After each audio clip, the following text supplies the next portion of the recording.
Yes, good morning everyone. Good morning. चलो audibility है, raise hand करो जरा, थम्स अप करो. Good morning sir. चलो बहुत बढ़िया, ग्रेट ग्रेट ग्रेट ग्रेट.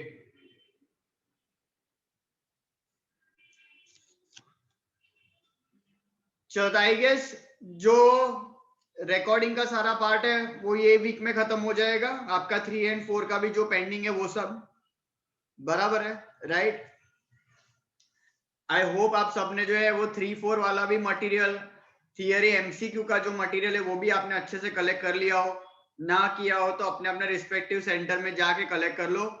कुछ प्रॉब्लम होता है तो बताओ मुझे कि अगर आपको नहीं मिल रहा है, प्रोवाइड नहीं हो रहा સર है. એમસીક્યુ હજુ નથી આવ્યું. પ્રતાપ સર નથી અવેલેબલ. સુભાનપુરા પર પણ નથી સર. ઓકે, તો કઈ નહીં, હમણાં આપણો આ ઝૂમ પતે એટલે પછી બેવ બ્રાન્ચ પર ઇન્ફોર્મ કરી દઉં. બરાબર, ઓપી રોડ પર છે, આજે પહોંચાડી દઈએ આપણે પ્રતાપનગર અને સુભાનપુરા. डन. बराबर. तो थियरी का जो एमसीक्यू मटेरियल है वो भी आपको मिल जाएगा, जिसमें 3-4 वाला भी सब कवर हो जाएगा. बराबर, राइट.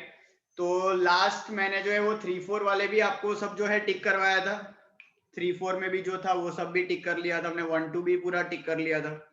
तो वो सबसे पहले याद रखना कि वो प्रायोरिटीज अपने को रखनी है वैसे. बराबर, ठीक है. अब एक काम करेंगे, एक एक करके खाली सबसे पहले टॉपिक्स जो है 1 2 3 4 के वो एक एक बार डिस्कस कर लेते ताकि आपको कंसेप्ट पता चल जाए. बराबर है, राइट. तो विल स्टार्ट विद 3 and 4 क्योंकि वो ऑब्वियसली बहुत कम टाइम पीरियड मिला है आप सबको गो थ्रू करने के लिए. तो 3-4 का पैम्पलेट है आपके पास, ओबी का मेन पैम्पलेट 3-4, ठीक है. तो चलो, तो यस सर. मैं जो है वो एटलीस्ट वो आपको जो टॉपिक्स के जो कंसेप्ट है ना वो वापस एक बार रिपीट करवा देता हूँ, ताकि अगर आपको कोई क्वेश्चन कहीं दिख जाए तो वो लॉजिकली भी आप उसको सॉल्व कर पाओ. बराबर. तो हेत આપણે यूनिट 3 થી ચાલુ કરીએ, 3 and 4. अगर किसी के पास पैम्पलेट नहीं है तो कोई टेंशन नहीं है, टॉपिक हेत बोलेगा, मैं वो टॉपिक रिपीट करूंगा और वो चीज मैं आपको समझाऊंगा. बराबर. हाँ, हेत यूनिट 3 માં શું છે પહેલું ટોપિક? સર ગ્રુપ બિહેવિયર છે, એની અંદર first point group dynamics. Okay, group behaviour है और उसके अंदर है ग्रुप डायनामिक्स. बराबर. तो मैं समझा उससे पहले कोई है शेयर करना चाहेगा ग्रुप डायनामिक्स, ग्रुप बिहेवियर क्या होता है? तो हमारा टॉपिक चर्चा में जो आने वाला है सबसे पहले वो कौन सा है? ग्रुप डायनामिक्स, या तो क्या बोलते हैं ग्रुप बिहेवियर. बराबर, ये वाला है. अब चलो, तो जीत, ग्रुप સૌથી પહેલા આ વર્ડ ગ્રુપ. रुको रुको, अनम्यूट अनम्यूट. हाँ હા બોલો. ગ્રુપ નું मतलब, ગ્રુપ એટલે શું? ગ્રુપનો મતલબ એટલે શું કહેવાય? People together, bunch of people together. कितने लोग चाहिए? मिनिमम कितने लोग चाहिए? 3 એટલે ગ્રુપ થઈ જાય. 3 મિનિમમ જોઈએ તો ગ્રુપ થઈ જાય. બે ને પણ ગ્રુપ કહેવાય. એટલે 1-2 હા ચાલે ગ્રુપ. हाँ, એટલે मिनिमम 2. હા મિનિમમ बराबर, 2 और मोर. तुम ये पैम्पलेट में देखोगे ना, तुम्हें ये वर्ड कहीं मिलेगा ग्रुप के डेफिनेशन में, 2 और પહેલો मोर. જ પોઈન્ટ છે sir. Group is basically collectively of 2 or more persons. Perfect. MCQ हो गया आपका पहला. परफेक्ट. तो सिंपल ये याद रखना सबसे पहले, 2 या उससे ज्यादा लोग जब इकट्ठा होते हैं, भेगा होते हैं, भेगा. बराबर. और कुछ चर्चाएं हो जाती है, common topics, common targets, common objectives, उसके ऊपर क्या हो डिस्कशन हो. बराबर, उसको हम क्या बोलेंगे? ग्रुप. अच्छा, तो बहुत सारे लोगों का ना कंफ्यूजन होता है कि सर आ ग्रुप અને टीम में શું डिफरेंस है? ग्रुप और टीम में क्या फर्क है? ज्यादातर हमें क्या लगता है सेम तो केवा यार, सेम ही तो बोलते हैं. बराबर, लेकिन दोनों का क्या है पता है? डिफरेंस है. ग्रुप में आप देखोगे ना ज्यादातर, तो ग्रुप में ना इंडिविजुअल सबके ऑब्जेक्टिव्स होते हैं, टीम में ना कॉमन ऑब्जेक्टिव है. बराबर. जैसे कि अभी इंडिया की मैच चालू होने वाली है, तो कॉमन ऑब्जेक्टिव क्या हम આપણે કેવું બોલે છે? Team India. કોઈ દિવસ સાંભળ્યું છે ગ્રુપ ઇન્ડિયા? એવું નહીં સાંભળ્યું ને કોઈ દિવસ કે ભાઈ ટીમ ઓસ્ટ્રેલિયા, ભાઈ टीम इंग्लैंड, क्योंकि कॉमन ऑब्जेक्टिव क्या है भाई? जीतना. बराबर, ये सीरीज को जीतना, भाई अपने को ये कप जीतने का, that is a common objective सबके लिए. लेकिन ग्रुप में क्या होता है? इंडिविजुअल ऑब्जेक्टिव्स होता है. मतलब मैं ऐसा बोल सकता हूँ कि सबसे पहले ना आप किसी एक ग्रुप का हिस्सा बनते हो और फिर उस ग्रुप में से ऑब्जेक्टिव के हिसाब से क्या बनती है, टीम। बराबर, ऐसा बोल सकते हैं। फॉर एग्जांपल मान लो कि आप किसी एनजीओ को ज्वाइन करते हो, किसी एनजीओ को ज्वाइन करते हो, मतलब नहीं बोलते मैं ये एनजीओ का एक ग्रुप का मेंबर हूँ, तो समझो जा कि भाई હું Yes, sir. एनजीओ નો મેમ્બર થઈ ગયો છું, બરાબર। अब वो एनजीओ के अंदर हो सकता है अलग अलग टॉपिक के ऊपर, अलग अलग टॉपिक के ऊपर क्या हो, उनके टारगेट्स, अलग अलग टॉपिक के ऊपर उनके क्या होंगे, टारगेट्स, बराबर। अब फॉर एग्जांपल कुछ एनजीओ है जो, मतलब आपने जिस एनजीओ को ज्वाइन किया है ना, उसके अंदर वो लोग एनिमल्स का भी ध्यान रख रहे हैं, चाइल्ड लेबर, चाइल्ड हैरेसमेंट के ऊपर भी ध्यान रख रहे हैं, फीमेल एक्सप्लॉयटेशन के ऊपर भी ध्यान रख रहे हैं, जेंडर बायसनेस के ऊपर, बहुत सारे ऐसे है ना 7 से 8 चीजों के ऊपर वो लोग ध्यान रख रहे हैं। और इसके हिसाब से मान लो कि उस ग्रुप के, उस क्लब के मान लो कि भाई 200 मेंबर है, तो क्या वो 200 के 200 लोग जो है वो एक ही तरफ सोच रहे हैं, एक ही टारगेट उनका? नहीं, उसमें से क्या करते हैं ये लोग, मान लो 200 में से 50 लोग की एक टीम बनती है और वो लोग फोकस करते किसके ऊपर, भाई एनिमल्स की सेफ्टी के ऊपर। फिर 50 लोग हैं जो ध्यान रखेंगे भाई चाइल्ड एक्सप्लॉयटेशन हो रहा है कि नहीं हो रहा है, चाइल्ड लेबर हो रहा है कि नहीं हो रहा है, बराबर। तो ये 200 का क्या बना, ग्रुप। और फिर उस 200 में से अलग अलग क्या बनती है, टीम, जिसके होते हैं कॉमन टारगेट। समझ में आ गया? तो ग्रुप, अच्छा चलो एक सिंपल एग्जांपल લઈએ, આપણો એક્ઝામ્પલ લઈ લઈએ આપણે ઇન્સ્ટિટ્યૂટ નું, કે ભાઈ યુવિલ માં લોકો જોઈન થાય એટલે યુવિલ ના ગ્રુપ ના એ હિસ્સા થઈ ગયા, બરાબર। યુવિલ में हम सब क्या है, યુવિલ के ग्रुप के मेंबर। बट એવું કહીએ ને, ખબર આપણે યુવિલ में એવું તમે સાંભળ્યું હોય કે ભાઈ આ ટીમ માર્કેટિંગ, ભાઈ ટીમ ફાઇનાન્સ, भाई टीम एडमिशन, एडमिनिस्ट्रेशन, भाई टीचिंग स्टाफ, बराबर। तो ये सुना है ना आपने, मतलब पहले ऐसा बोल देते हैं starts with group but ends with team. ये कौन कौन कौन है बीच में, रुक जाओ रुक जाओ रुक जाओ।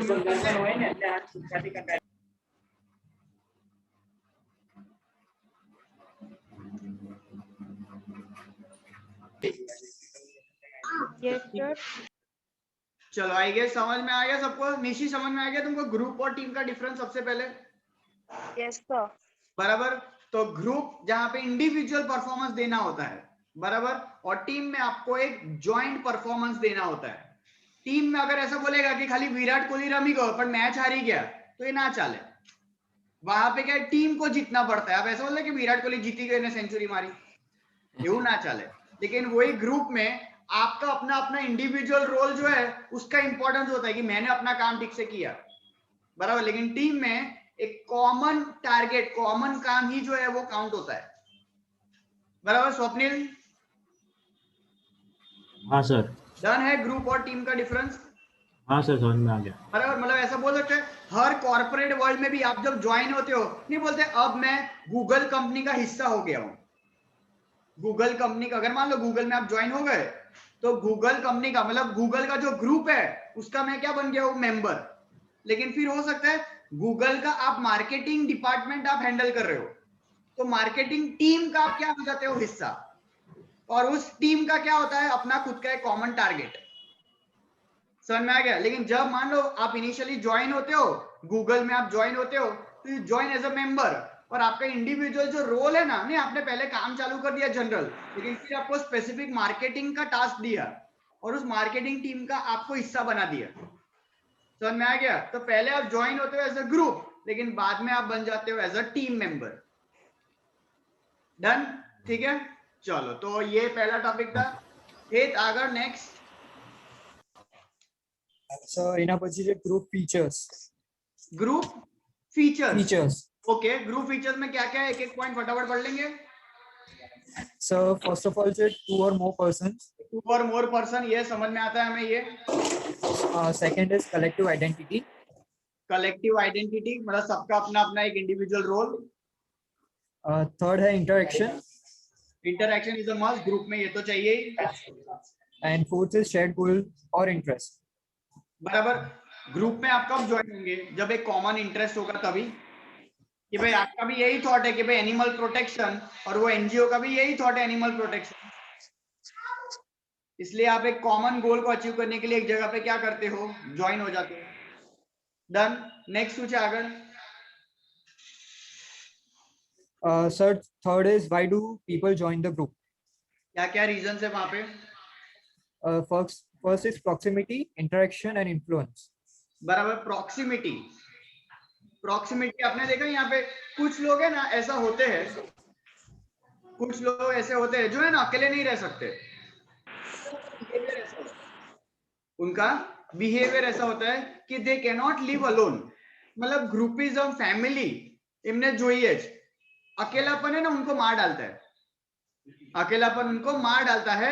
उन हो सकता है जैसे कि बहुत सारे लोग ऐसा करते हैं। मान लो कि आप यहाँ पे फीमेल जेंडर की अगर बात करें, फीमेल जेंडर की बात करें तो फीमेल अगर एक बहुत बड़े जॉइंट फैमिली में रहती है, बहुत बड़े जॉइंट फैमिली में रहती है, तो जब वो लोग अरेंज मैरिज के बारे में जब सोचते हैं ना, तो वो और उनका परिवार वाला है ना ऐसा ही बड़ा परिवार ढूंढते हैं जो उनके जैसा हो। क्योंकि वो लड़की कैसे है, वो जॉइंट फैमिली से यूज्ड हो गई है और आगे भी वो ऐसे ही जॉइंट फैमिली में रहना चाहती है। समझ में आया? तो कुछ लोगों का ऐसा है ना बिहेवियरल थॉट होता है ग्रुप में ज्वाइन होने का। वो क्या है, प्रॉक्सिमिटी। मतलब they want to live in a group only. 2 या ज्यादा लोग तो चाहिए उस घर परिवार में, ऐसे लोग होते हैं। तो ये प्रॉक्सिमिटी, ये वो रीजन है जिसकी वजह से लोग जो है उस ग्रुप में रहते हैं या एक भीड़ में रहना पसंद करते हैं। बोल सकते हैं ऐसा, बराबर। अब जैसे कि कुछ लोग ऐसे होते हैं जैसे प्रोफेशनल कोर्सेज वगैरह जो होते हैं ना, प्रोफेशनल कोर्सेज सीए सीएस, उसमें होता है आर्टिकलशिप होता है, इंटर्नशिप होता है। तो उसमें कुछ लोग ऐसा बोलते हैं कि हमारा जो है ना नानी फॉर्म, स्मॉल फॉर्म ज्वाइन करनी है, स्मॉल फॉर्म जो है वो ज्वाइन करनी है, बराबर, जहां पे लोग कैसे हो, कम हो। लेकिन कुछ लोग क्या बोलते हैं कि नहीं भाई हमें तो बड़ी फॉर्म ज्वाइन करनी है, वहां पे लोग क्या होंगे, ज्यादा, और मुझे ज्यादा लोगों में काम करना पसंद होता है, बराबर। तो देखो वो लोग क्या कर रहे हैं, बड़ी फॉर्म क्यों ज्वाइन कर रहे हैं, क्योंकि उनको ज्यादा से ज्यादा लोगों के साथ इंटरेक्ट करना है, ज्यादा से ज्यादा एडवांटेजेस उनके उठाने हैं कि ज्यादा लोग होंगे, more the merrier, more the merrier. जितने ज्यादा लोग होंगे उतना ज्यादा सीखने को मिलेगा, जितना बड़ा ऑर्गेनाइजेशन होगा उतने सारे लोग होंगे, उतना मेरा इंटरेक्शन होगा, उतना मेरा एक्सपीरियंस बढ़ेगा। तो ऐसे लोगों की ये प्रॉक्सिमिटी वाली ये फीलिंग क्या है, ग्रुपिज्म वाली फीलिंग, जिसकी वजह से वो ऐसी भीड़ भाड़ वाली जगह पे जाना पसंद करते हैं, बराबर। हाँ, hit next. So second is security.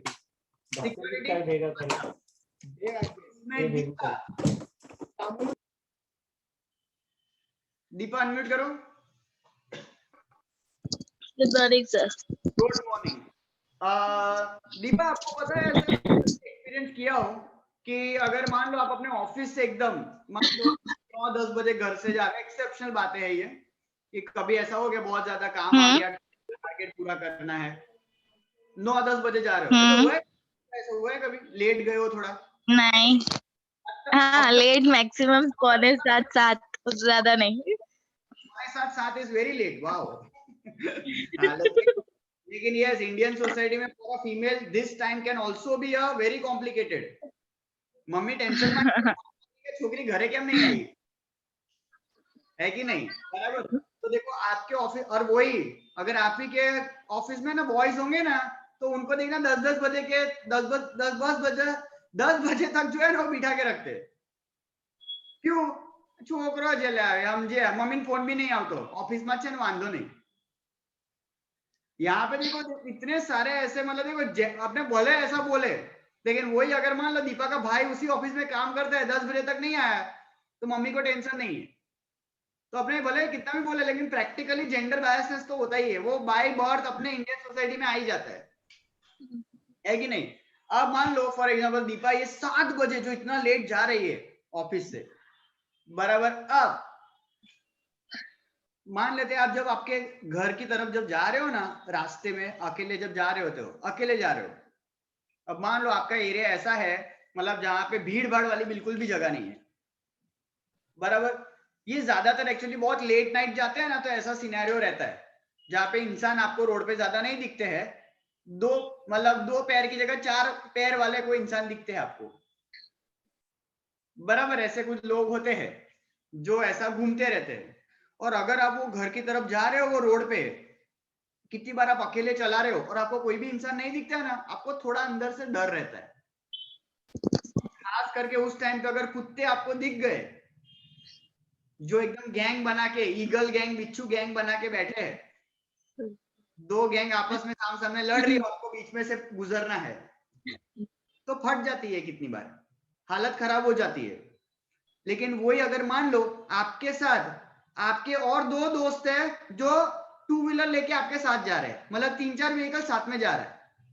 अब भले बिच्छू गैंग, ईगल गैंग सामने हो, लेकिन है ना आपका एक कॉन्फिडेंस रहता है, बराबर। आपको इतना डर नहीं लगता जितना आपको अकेले डर लगा था। तो कहीं ना कहीं ये ग्रुपिज्म जो है ना, वो आपको एक सेंस ऑफ सिक्योरिटी देता है। ये आपने सुना भी होगा कितनी बार, आपको आप अपने दोस्त को ऐसा बोलते हैं कि नहीं, अगर मान लो आपने अलग अलग व्हीकल भी लिया हो, लेकिन आप कितनी बार ऐसा बोलते हैं, मेरे घर तक छोड़ दे जा। ज्यादा ऐसा होता है, आपने ये शायद पता नहीं आपके ग्रुपिज्म में ऐसा कभी हुआ हो, तो मेजोरिटी ऐसा होता है, अगर मेल फीमेल दोनों है आपके ग्रुप में, तो मेल कैटेगरी मर्दानगी दिखाने के लिए बॉयज है ना, पहला छोकरियों सोसाइटी सुधी मुकवा जाए।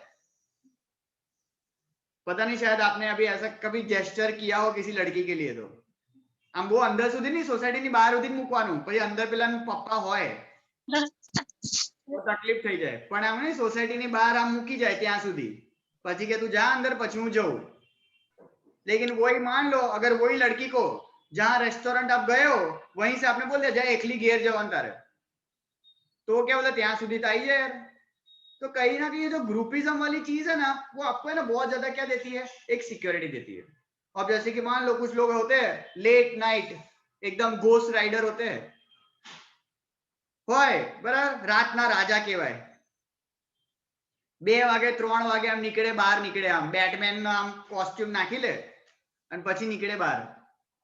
और फिर मान लो कि पूरे रोड पे कोई भी नहीं है, सुनसान एकदम है, जोरदार।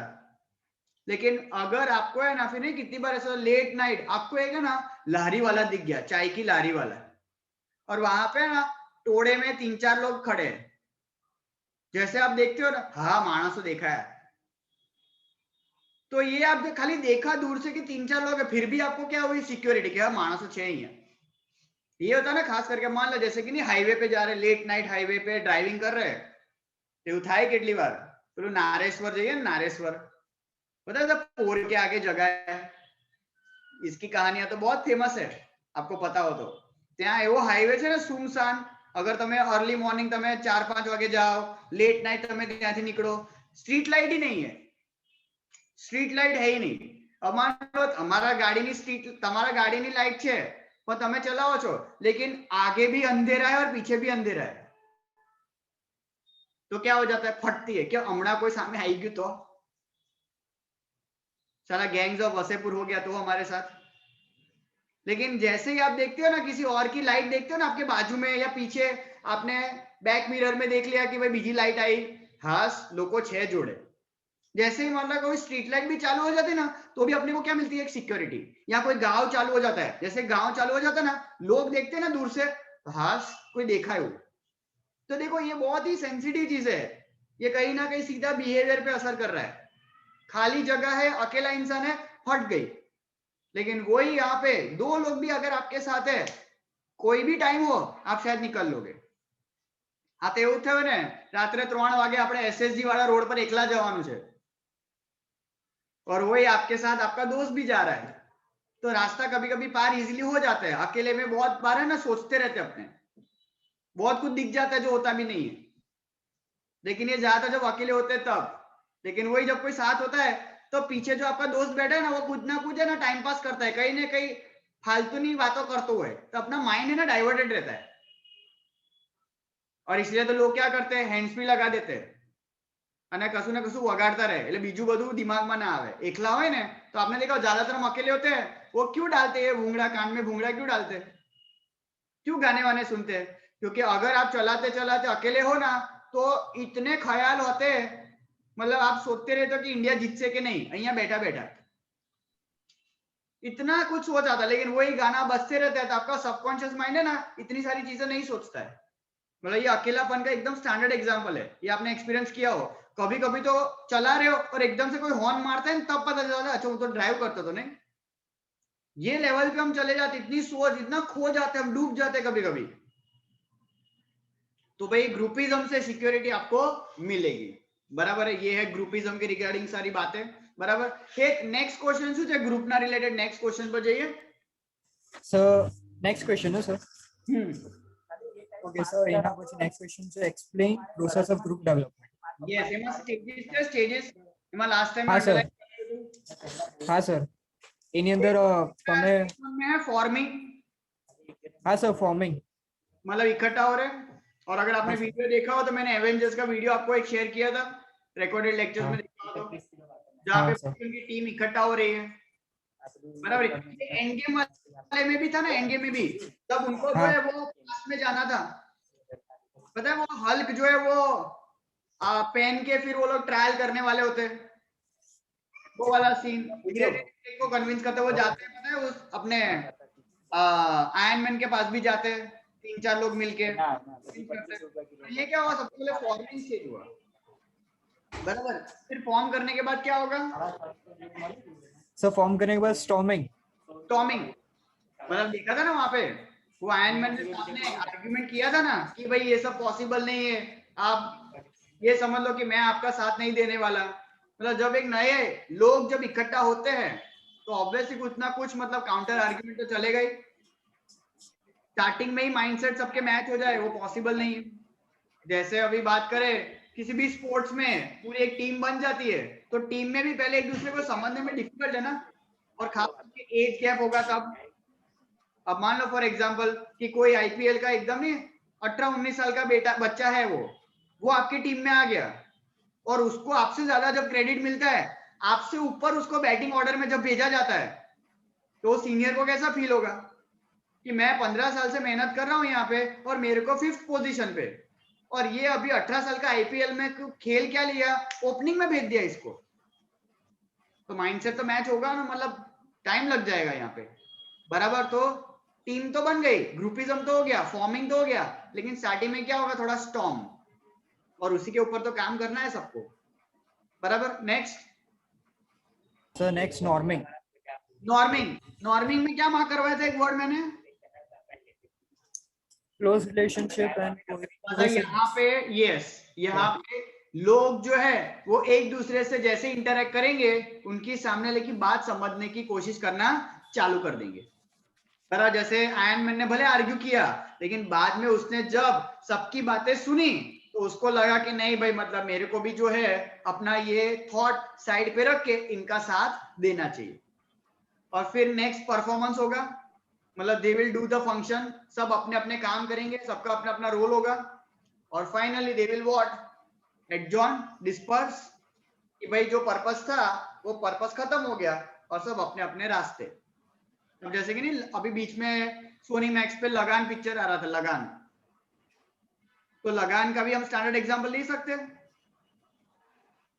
ईशान लगान पिक्चर જોયું છે ईशान? Hello sir. हाँ लगान पिक्चर जो आमिर खान वालू? हाँ हाँ थोड़ा थोड़ा याद है। थोड़ी याद है। अच्छा, तो उसमें ऐसा ही होता है ना कि आमिर खान जो है वो फिल्म में कहीं ना कहीं कमिटमेंट कर देता है कि हम भाई क्रिकेट खेलेंगे, बराबर, और अगर हम हार गए तो 3 गुना लगान देंगे, लेकिन अगर हम जीत गए तो 3 साल तक हमें कोई लगान भरना नहीं पड़ेगा। तो मैच वैच होती है क्रिकेट की, तो क्या पहले से उनकी टीम बन जाती है क्रिकेट की?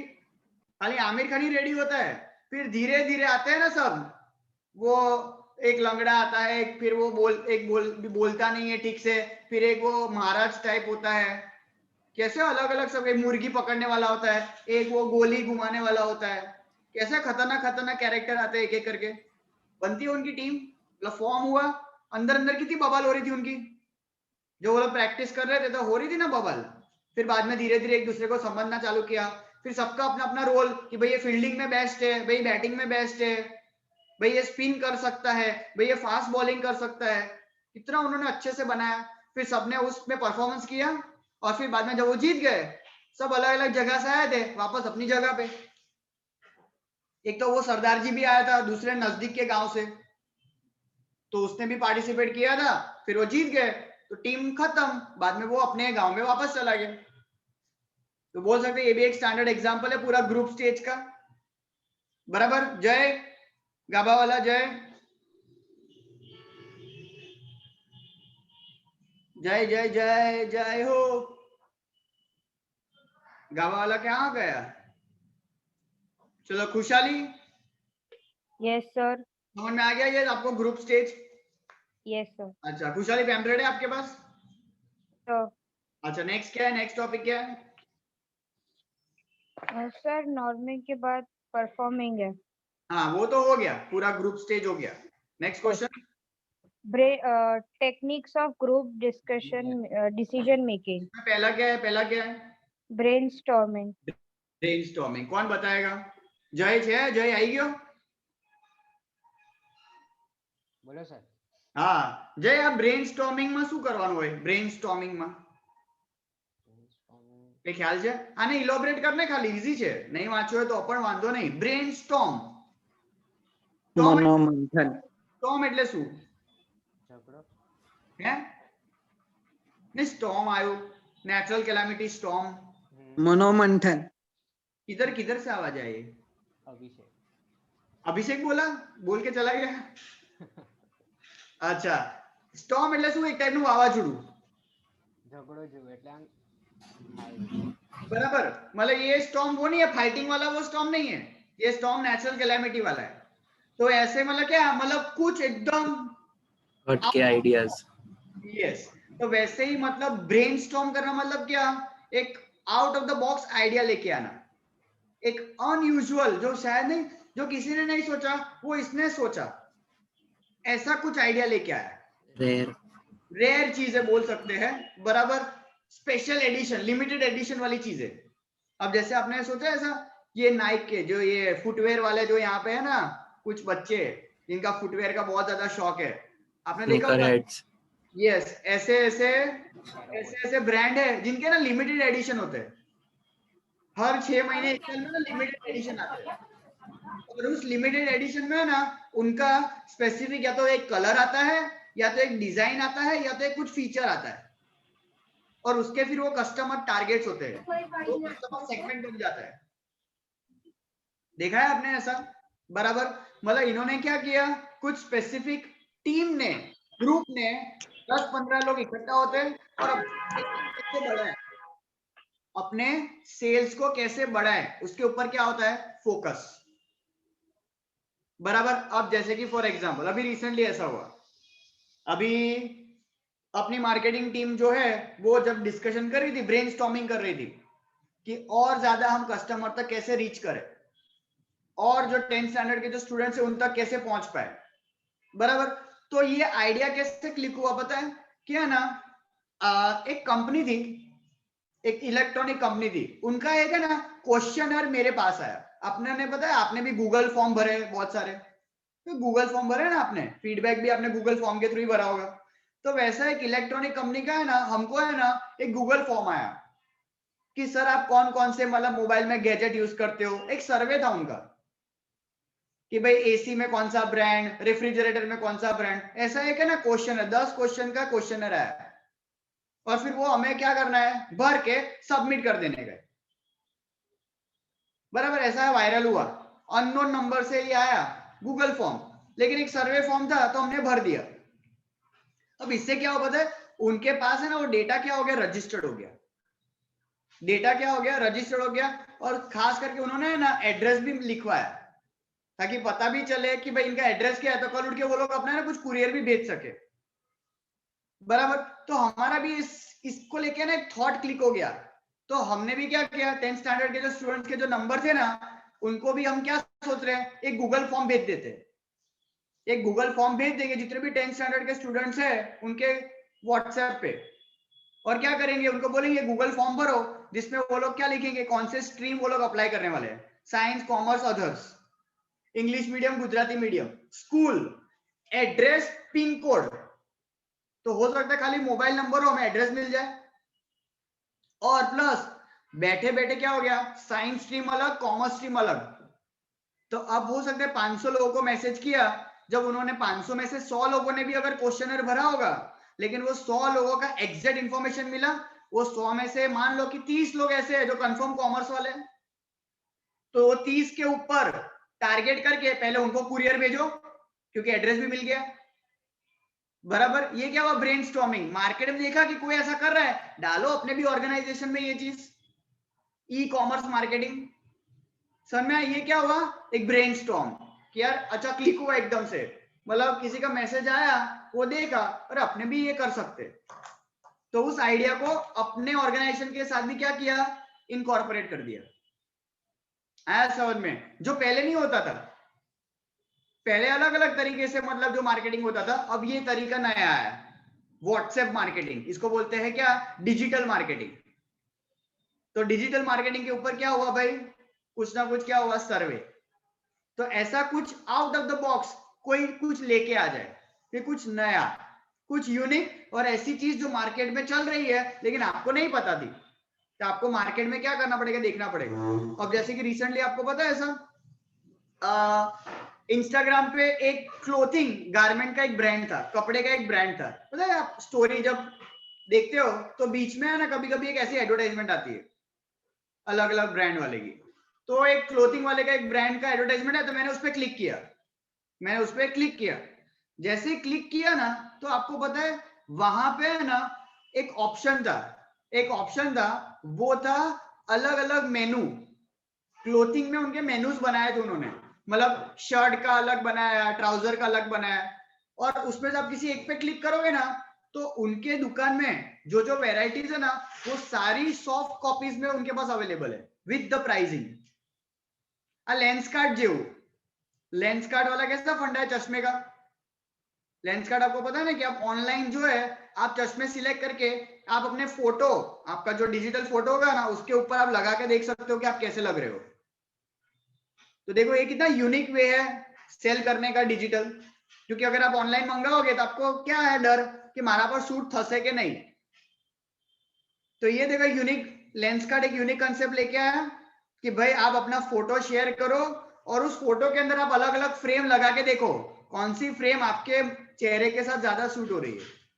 तो घर बैठे बैठे आपने अपने चेहरे को उस फ्रेम के साथ मैच कर दिया और ऑर्डर कंफर्म कर लिया, है कि नहीं। जो बाकी सब कंपनी में है ऐसे, ऑप्टिक पैलेस ने भी इतने टाइम से नहीं सोचा, जो ये लेंस कार्ड लेके आ गया।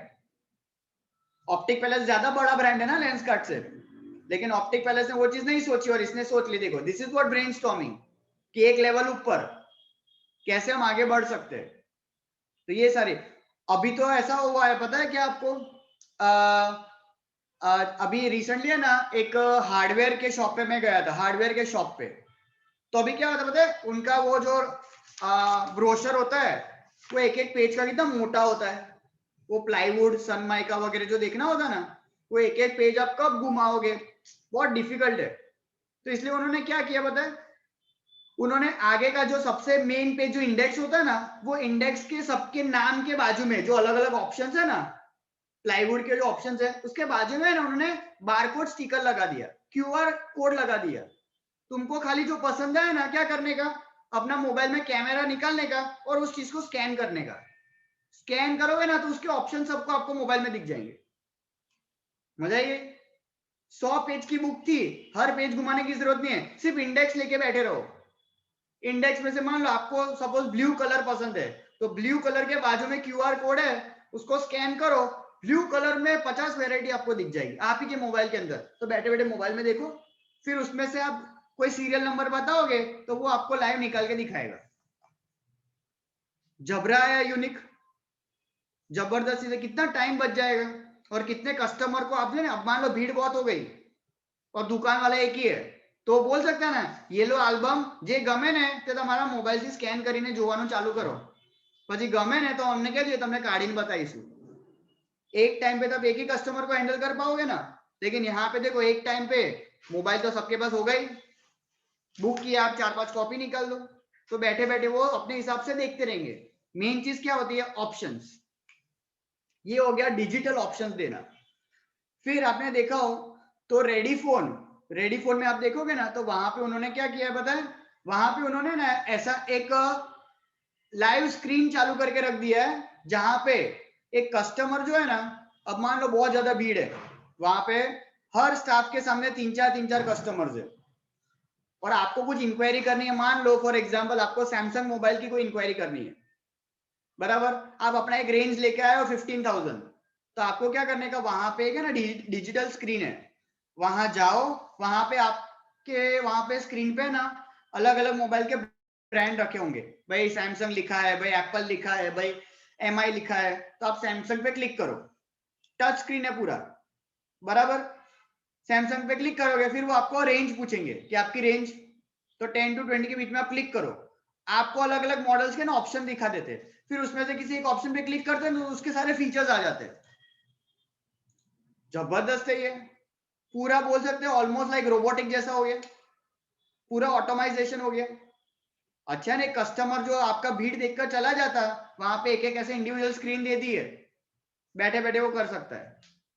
तो ये देखो, ये सारी चीजें क्या है भाई, आउट ऑफ द बॉक्स कुछ यूनिक चीजें जो है वो लोग लेके आ रहे हैं। अब वही आप रेलवे स्टेशन पे देखोगे तो प्लेटफॉर्म टिकट पहले आपको लाइन में खड़े रह के लेनी पड़ती थी, अब ऐसे उन्होंने पता अलग अलग बॉक्सेस रख दिए, अलग अलग बॉक्सेस रख दिए, आप खुद जो है पैसा डालो, टिकट आपको मिल जाएगा। बॉम्बे में ऐसा ही है ना कल्चर, बॉम्बे में आप देखोगे तो टिकट की लाइन में कितना खड़ा रहना पड़ता है आपको, तो वहीं पे उन्होंने ऐसे अलग अलग जो है टिकट काउंटर्स, ऑटोमेटिक मशीन लगा दी है, आप डालो पैसा, स्कैन होके टिकट आपको मिल जाती है।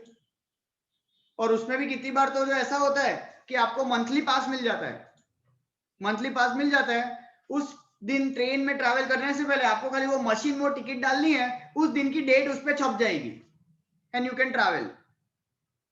मतलब जिसने एडवांस में पूरा वो पासबुक लेके बैठा है, जाओ खाली उस पर एक स्टैंप मरवाओ, तुम्हारा कंफर्मेशन हो गया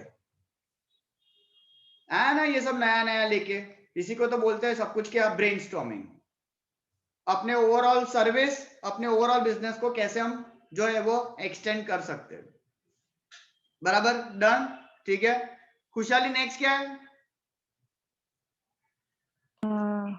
सर प्रोसेस ऑफ ब्रेनस्टॉर्मिंग। वो पूरा ब्रेनस्टॉर्मिंग उसी के अंदर है, सब कुछ कवर हो गया। नेक्स्ट ब्रेनस्टॉर्मिंग के बाद दूसरा कौन सा टेक्निक है? Nominal group techniques. Nominal group techniques. अच्छा, इसके अंदर आपने अगर देखा हो तो वहां पे रिटर्न चीजें है कुछ, ओरल कम्युनिकेशन करना है, क्या करना है वहां पे लोगों को? हाँ, जित्सु करवाना है अंदर, interpersonal communication among members. Interpersonal मतलब लोगों को यहाँ पे मिलना है और डिस्कशन करना है एक टॉपिक के ऊपर, यस सर। बराबर। फिर उसके बाद तीसरा वाला कौन सा है? Delphi technique. डेल्फी टेक्निक, यहाँ पे एक वर्ड आपको मिलेगा नेक्स्ट पेज पे, क्वेश्चनर। क्वेश्चनर मेथड मतलब फीडबैक। यहाँ पे आपको पर्सनली फेस टू फेस मिलने की जरूरत नहीं है, you can interact, share that questionnaire और भरवा लो सारी इंफॉर्मेशन, बराबर, डन। और चौथा ग्रुप नॉर्म्स। नॉर्म्स, नॉर्म्स मतलब क्या, रूल्स एंड रेगुलेशंस, बराबर। आपको नहीं, ये बोलते ट्रेनिंग सेशन बोलते हैं इसको, जो फ्रेशर्स आते हैं उनको आपके बिजनेस के रूल्स एंड रेगुलेशंस नहीं पता, आपके एनवायरमेंट का वर्किंग स्टाइल नहीं पता है, तो उनका पहले ट्रेनिंग प्रोग्राम होता है 10 डेज का, 15 डेज का, और फिर उनको वो पूरे सिनेरियो समझाए जाते हैं कि अपना ऑर्गेनाइजेशन जो है वो किस तरीके से चल रहा है, कौन कौन सी कुछ स्टैंडर्ड वैल्यूज है जो बहुत ज्यादा रिक्वायर्ड है, कौन कौन से पॉलिसीज है, क्या प्रोसीजर्स है, वो सबका सब कुछ जो है एक ओवरव्यू हो जाता है उनका, बराबर। तो ये एक और टेक्निक है जहां पे आप ज्यादा से ज्यादा इंफॉर्मेशन जो है वो लोगों से निकलवा सकते हो, बराबर, डन। नेक्स्ट क्वेश्चन कौन सा है खुशहाली? सर अब डायरेक्ट है कम्युनिकेशन। कम्युनिकेशन तो आपको पता ही है, रिपीटेड है पूरा, two way process, exchange of information वगैरह है। फिर उसका प्रोसेस है, प्रोसेस कम्युनिकेशन का प्रोसेस आपको पता ही, it starts with sender, the one who has the idea, और लास्ट होता है feedback, reply is a must. इसके अंदर दो सबसे मेन है, एनकोडिंग और डिकोडिंग। एनकोडिंग आपको पता है, आइडिया को एक्चुअल फॉर्म में कन्वर्ट करना। अभी मैं जो कर रहा हूं वो क्या है, एनकोडिंग। आप जो कर रहे हो वो क्या है, डिकोडिंग। मैं अपने थॉट्स यहाँ पे वर्ड्स के थ्रू आपको क्या कर रहा हूं, समझा रहा हूं, और आप मेरे ये वर्ड सुनकर उसको क्या दे रहे हो, मीनिंग। समझ में आया? मैं यहाँ पे जो कर रहा हूं वो क्या है, एनकोडिंग। मतलब मैं अपने आइडियाज को, अपने थॉट्स को यहाँ पे वर्ड्स के थ्रू आपको एक्सप्रेस कर रहा हूं, और सामने वही आप उस वर्ड्स को एक मीनिंग देकर क्या कर रहे हो, understanding. So that is encoding from my side, that is explanation, and decoding from your side, that is creating understanding or giving the meaning. बराबर। फिर नेक्स्ट होगा लीडरशिप। खुशहाली, लीडरशिप दिख रहा है आपको? Yes, sir. अच्छा, लीडरशिप के स्टाइल वहां पे दिख रहे हैं, 3 स्टाइल आपको। दिशा, दिशा, दिशा, Yes, sir. લીડરશિપ છે, બુક છે આપણી પાસે? તો લીડરશિપ માં જો નેક્સ્ટ ક્વેશ્ચન માં હશે, લીડરશિપ ના સ્ટાઇલ હશે, 3 સ્ટાઇલ હશે। हाँ, સેકન્ડ ક્વેશ્ચન देखो લીડરશિપ में, नहीं મળ્યું? आ रही हूँ। हाँ बोलो बोलो, કયા છે 3 topic? Autocratic leadership. Autocratic leadership, दूसरा होगा पार्टिसिपेटिव, और तीसरा होगा फ्री रिएन। Free reign. बराबर। तो ऑटोक्रेटिक मतलब क्या, वन मैन आर्मी। ये ऐसा लीडर है जो अपने पावर्स किसी और को देना चाहता नहीं है। यहाँ पे हम एक एग्जांपल याद कर सकते हैं, बाहुबली में बाहुबली का जो भाई था, याद आया? उसको कैसा चाहिए था, ऑटोक्रेटिक लीडरशिप चाहिए था कि भाई मेरे अलावा और कोई मेरे पावर शेयर नहीं करेगा। बराबर। लेकिन बाहुबली कैसा था, पार्टिसिपेटिव था, पार्टिसिपेटिव, इंटरैक्ट कर रहा था अपने लोगों के साथ। बराबर। और प्रैक्टिकली आप देखोगे ना, तो फ्री रिएन प्रैक्टिकली नहीं हो सकता है, थियरेटिकल है। फ्री रिएन मतलब क्या, जहां आप सब पावर जो है ना अपने सबऑर्डिनेट को दे देते हो कि भाई ये लो पावर, ये लो काम, पूछने मत आना मुझे। मतलब जहां पे लीडर का कोई इंटरफियरेंस ही नहीं है। तो प्रैक्टिकल आप ऑर्गेनाइजेशन में देखोगे तो ऐसा हो नहीं सकता है। तो ये थियरेटिकल कंसेप्ट है। फ्री रिएन मतलब फुल फ्रीडम दे देना, फुल पावर दे देना अपने सबऑर्डिनेट्स को, to do the work, to finish the work. सबसे बेस्ट कौन सा है, पार्टिसिपेटिव। सुनो सबकी लेकिन करो अपनी। लेकिन सबका सुनना भी तो जरूरी है ना, क्योंकि एज अ होल आप ऑर्गेनाइजेशन में काम करते हो। तो आप ऑटोक्रेटिक करोगे कि भाई मैं जो बोलूं वो फाइनल, मैं जो सोचूं वो फाइनल। कभी कभी अपने पॉइंट ऑफ व्यू से ना किसी को शेयर करते हो ना, तो उसके बाद रियलाइज होता है, जब काउंटर आर्ग्यूमेंट होता है, क्या मेरी सोच गलत भी थी शायद। तो आपके थॉट्स आपको शेयर तो करने पड़ेंगे कि भाई मैं ऐसा सोच रहा हूं। अब हो सकता है आपने सारे उसके पॉजिटिव एस्पेक्ट ही सोचे हो, कोई नेगेटिव एस्पेक्ट ना सोचा हो। और सामने वाला कोई जब बात सुनता है ना, तो नेगेटिव एस्पेक्ट को पहले ढूंढता है। तो इंटरएक्शन से ये फायदा हो जाएगा। तो autocratic one man army, participative बुलाओ सबको, करने का तो खुद ही है, और फ्रीडम में सारे पावर दे दिए सबऑर्डिनेट को। बराबर। तो आई गेस यहाँ पे पूरा यूनिट 3 जो है वो खत्म हो जाता है। 3 टॉपिक है। फिर 6 बीजू कोई यूनिट 3 में आवे। Conflict, power and हाँ सर, politics. हाँ कॉन्फ्लिक्ट एक बाकी रहे, कॉन्फ्लिक्ट है, हाँ। पावर है, અને सर पॉलिटिक्स। और पॉलिटिक्स। तो ये भी जो है आपको रिकॉर्डिंग लेक्चर्स में सब देखने को मिलेगा। यहाँ पे एक ओवरव्यू में दे रहा हूँ। तो अभी क्योंकि टाइम कंस्ट्रेंट आप सबको पता ही है, तो that would be the better option कि रिकॉर्डिंग लेक्चर्स जो आप देख रहे हो उसमें फिर अगर आपको कहीं भी जब रिकॉर्डिंग लेक्चर्स देख रहे हो उसके बाद पैम्पलेट एक बार रीड कर लो, और उसमें अगर कोई चीजें नहीं पता चल रही है तो यू प्लीज आस्क। बराबर। क्योंकि इंटरैक्शन जो है वो बहुत लिमिटेड टाइम पीरियड में हो रहा है, तो इसलिए हम लोग मैक्सिमम जो है वो रिकॉर्डिंग्स में ही आपको कवर करके दे रहे हैं। बराबर। तो अगर ऐसे अभी जूम सेशन भी आपको पता है कि भाई ये लास्ट वीक में एक ही बार हो रहा है, तो नेक्स्ट टाइम आपकी एग्जाम आ जाएगी, तो उससे पहले अगर कुछ भी आपको डाउट कुछ आ जाता है तो you can drop a message या गिव अ कॉल, ताकि वो कंसेप्ट आपका पेंडिंग ना रहे। बराबर है। क्योंकि एग्जाम के पॉइंट ऑफ व्यू से तो आप कर लोगे एमसीक्यू, लेकिन वो कंसेप्चुअल कुछ चीजें हैं जो आपको प्रैक्टिकल लाइफ में अप्लाई करना पड़ेगा, क्योंकि ग्रेजुएशन खत्म, रियल लाइफ में आप एंटर होने वाले हो। तो ये सारे टॉपिक है ना रियल लाइफ से जुड़े हुए। तो ये सब अगर आप नहीं समझोगे ना, तो आगे जाके आपको क्या है, फिर एक्सपीरियंस अब सिखाएगा। नॉलेज पहले सिखा देना तो एक्सपीरियंस आपका और बेटर हो जाता है। बराबर। तो वो पॉइंट ऑफ व्यू से एक बार देख लेना। डन। ठीक है। तो अभी आपके पॉइंट ऑफ व्यू से बोलो, किसी को कुछ डाउट, कुछ क्लैरिटी, कुछ करनी है, क्या है थॉट्स आपके शेयर करो। चलो नवांग। Yes sir. अभी जो चीजें सब चल रही है, रिकॉर्डिंग लेक्चर्स, वो सब आपको समझ में आ रहा है? हाँ जी, कंप्लीटली डन। बराबर है, ठीक है। तो देख लेना, पढ़ते रहना अपने एंड से, और हम लोग तो यही आशा करते हैं कि आपकी जैसे ही एग्जाम खत्म हो जाए, वापस अपना नेक्स्ट सेमेस्टर एटलीस्ट रूटीन तरीके से चालू हो जाए। बराबर है, बाकी सब फेस टू फेस चालू हो ही गया है, आपका ही पेंडिंग है। बहुत जल्द अभी हम मिलेंगे, तो ये थोड़ा आप सेमेस्टर थोड़ा कर लो मेहनत अपने साइड से ज्यादा, और अच्छे से क्लियर कर लो। डन, ठीक है, फाइन।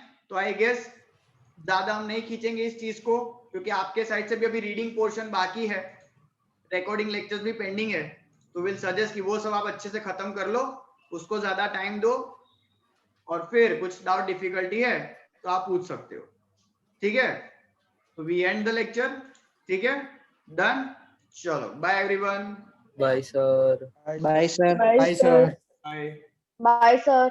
पहले बाय पति बाय बाय।